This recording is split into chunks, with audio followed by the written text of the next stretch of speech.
ඉතින් මම අද මේ පොඩි වීඩියෝ එකක් ගත්තා.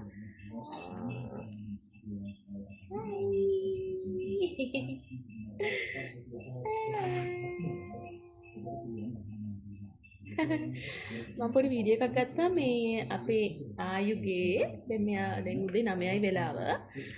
දැන් මෙයා නිදා ගන්න වෙලාව. ඉතින් මට ඇත්තටම කියන්න ඕනකම තිබ්බේ අම්මලා හැටියට අපිට ඇත්තටම මී ටයිම් එකක් නැහැනේ. දැන් මගේ බබාට අවුරුද්දක් වෙන්න කිට්ටුයි. ඉතින් අපිට ඇත්තටම මී ටයිම් එකක් නැහැ. හැබැයි අපි කොහොමද පුළුවන් වෙලාවෙ මේ ටයිම් එකක් ගන්නෙ කියන එක ගැන මට චුට්ටක් කතා කරන්න ඕන නම් මොකද අම්මලා වුණාම අපි හැම වෙලේම ස්ට්‍රෙස් එකේ ඉන්නේ. ඒ කියන්නේ නිදහසක් නෑ, රැටත් නිදහසක් නෑ. බබා නැගිටිනවා, ෆීඩ් කරන්න ඕනේ, නිදි කරවන්න ඕනේ, චූදා ගන්නවා. දැන් මගේ බබාට මගේ දෙවෙනි බබා මේ ඉන්නේ ආයුට එයාගේ නම ආයු. ඉතින් එයාට මේ කියන්නේ දැන් ඩයපර්ස් අඳන්නේ නැහැ. මොකද මම හිතනවා දැන් එයාගේ කියන වයසත් එක්ක එයා දැන් බවල් කන්ට්‍රෝල් ඔක්කොම ඉගෙන ගන්න ඕනි කාලේ. ඒ කියන්නේ දැන් මුත්‍රා පිට කරා එයාට චූදාන්න ඕනුනාම එයාට දැන් ඇත්තටම හැරෙනවා. මම කලින් නම් අන්දලා ඇන්දවා රැට මොකද මේ ඒක ලේසි. මොකද එයා හැරෙන්නේ නැති හින්දා ගොඩක් වෙලාවට මම දැන් වහින දවස්වලට විතර එයාට ඩයිපර්ස් අඳන්නේ නැත්නම් රැට ඩයිපර්ස් අඳන්නෙත් නැහැ. මොකද ඒක හරි එයාට ඒක කන්ට්‍රෝල් කරගත්තා මට ඒක ලොකු වෙනකොට ලේසි. මට දැන් චුට්ටක් අමාරු වුණාට ලොකු වෙනකොට ලේසි එයාට ඒක පුරුදු කරගත්තම. ඉතින් දැනුත් එයා හවස නිදාගත්තත් එයාට චූදාන්න ඕනුනාම එයාට හැරෙනවා. ඉතින් එළියට එක ගියාට පස්සේ එයා චූදානවා. අපහො නිදි කෙරෙවම නිදා ගන්නවා. ඉතින් මට කියන්න ඕනුනේ මී ටයිම් එකක් ගන්න නම් කරන්න තියෙන හොඳම වැඩේ තමයි දරුවත් එක්ක කරගන්න පුළුවන් හරි ටික ඉක්මනට කරලා ඉවර කරගන්න. ඉතින් දැන් ආයුගේ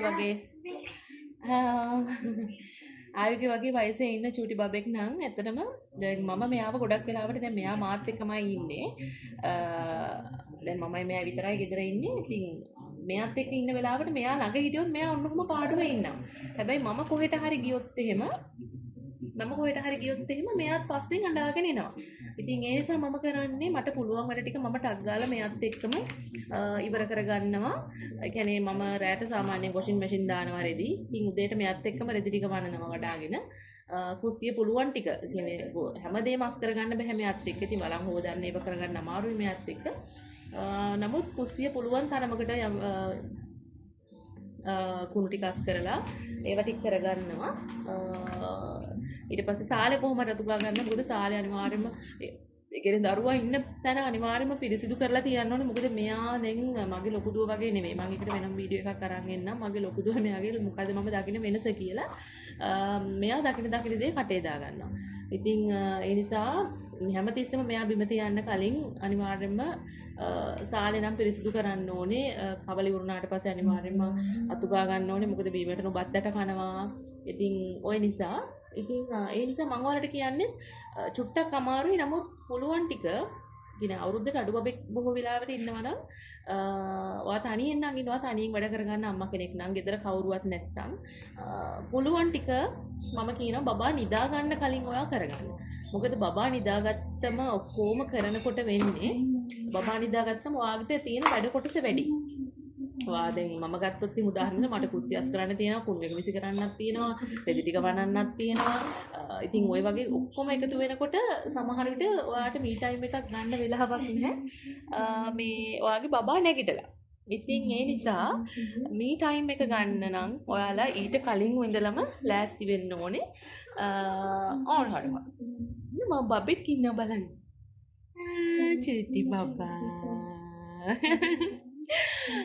ඉතින් ඊ වැඩ ටික ඉවර කරගත්තම මට ඇත්තටම විනාඩි 5කට 10කට හරි මී ටයිම් එකක් ගන්න පුළුවන් බබා නිදි අතරේ. පොඩ්ඩක් වාඩි වෙලා ෆෝන් එක හරි බලන්න එහෙම නැත්නම් තේ එකක් හදාගෙන එක තැනක ඉඳන් ටීවී එක බල බොන්න හරි ඒ වගේ චූටියෙක්. මොකද මී ටයිම් කියලා ලොකු වෙලාවල් ගන්න බෑනේ අම්මලා වුණාට පස්සේ. ඉතින් ඒ නිසා මං හිතන්නේ අපිටම කියලා හම්බ වෙන විනාඩි 10ක් වටිනවා. ඒකනේ පොඩ්ඩක් හිතන්න ඔයාලා කොහොමද ඔයාලගේ මී ටයිම් එක ගන්න කියලා. ඉතින් මට මෙන්න මේ චූටි වීඩියෝ එක කරන්න ඕන වුණා. ආයුත් එක්ක මේ මට දැනුණ දෙයක් හින්දා. ඉතින් මම හිතනවාට ප්‍රයෝජනවත් වෙන්නේ නැති කියලා. ඉතින් කොහොමද ඔයාලගේ වැඩ කටයුතු කරගන්නේ තනියෙන් ඉන්න අම්මලා ඉන්නවනම් මට කමෙන්ට් එකක් පොඩ්ඩක් දාන්න අපිට බලන්න. දැන් මෙයාත් නිදිමත වෙලා ඉන්නේ. ඉතින් මම දැන් වීඩියෝ එක නවත්තන්න හදන්නේ. එහෙනම් බබාලත් එක්ක ඉන්න අම්මලා සතුටින් පරිස්සමෙන් ඉන්න. කොහොම හරි ඔයාලා විනාඩි 5කට හරි 10කට හරි මේ ටයිම් එකක් ගන්න ජීවිතේ විඳින්න.